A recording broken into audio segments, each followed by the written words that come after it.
Ada seorang petani sederhana yang percaya akan Tuhan.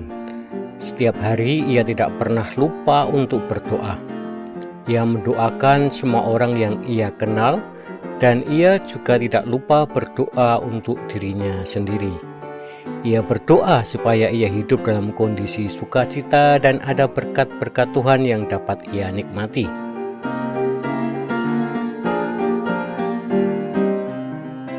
Kemudian di suatu sore setelah beraktivitas di kebunnya, ia pulang sambil bersiul-siul dengan riang. Entah kenapa dia begitu senang dan ia sendiri pun tidak tahu.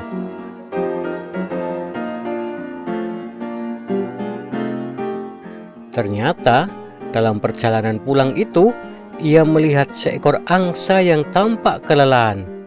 Angsa itu sendirian di luar kelompoknya.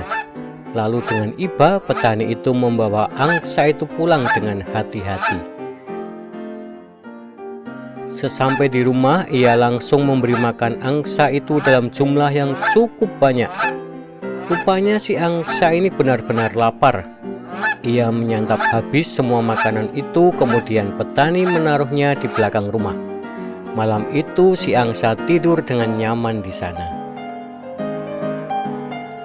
Keesokan paginya petani hendak memberi makan si angsa. Betapa kagetnya ia tatkala melihat sebutir telur emas di dekat angsa. Wow, rupanya si angsa itu menelurkan emas. Apakah emas ini asli? Batin petani ragu-ragu. Maka setelah memberi makan angsa, ia segera pergi ke tukang emas sekadar untuk memastikan keaslian telur emas yang dihasilkan oleh angsa. Ini emas murni dan harganya sangat mahal karena ukurannya besar, kata si tukang emas sambil mengamati telur emas yang dibawa oleh si petani itu. Si petani melonjak gembira mendengar perkataan si tukang emas. Petani langsung menjual telur emas saat itu juga dan kemudian membawa pulang uang yang sangat banyak. Sejak saat itu angsa terus mengeluarkan satu telur emas setiap hari. Si petani sangat gembira, namun ia merasa belum cukup. Ia membatin, seandainya angsa ini mengeluarkan lebih dari satu emas setiap hari, maka aku pasti akan semakin kaya raya. Petani memaksa angsa untuk mengeluarkan lebih dari satu telur setiap hari. Tak disangka si angsa bisa melakukannya. Setiap hari ia mengeluarkan 2 butir telur emas. Kekayaan si petani pun semakin melimpah. Tetapi rupanya ia belum puas juga. Ia ingin lebih kaya lagi, meskipun sebenarnya saat itu ia sudah sangat kaya berkat telur emas yang dihasilkan oleh angsa ajaib itu.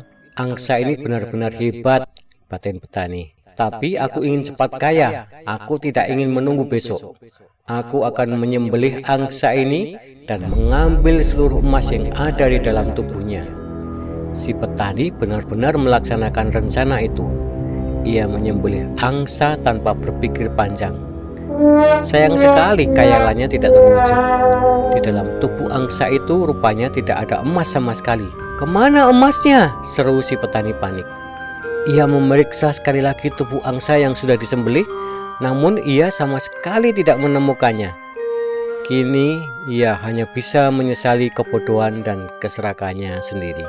Seandainya aku bisa bersabar dan tidak serakah, pasti saat ini angsa itu masih terus mengeluarkan telur emas, keluh petani.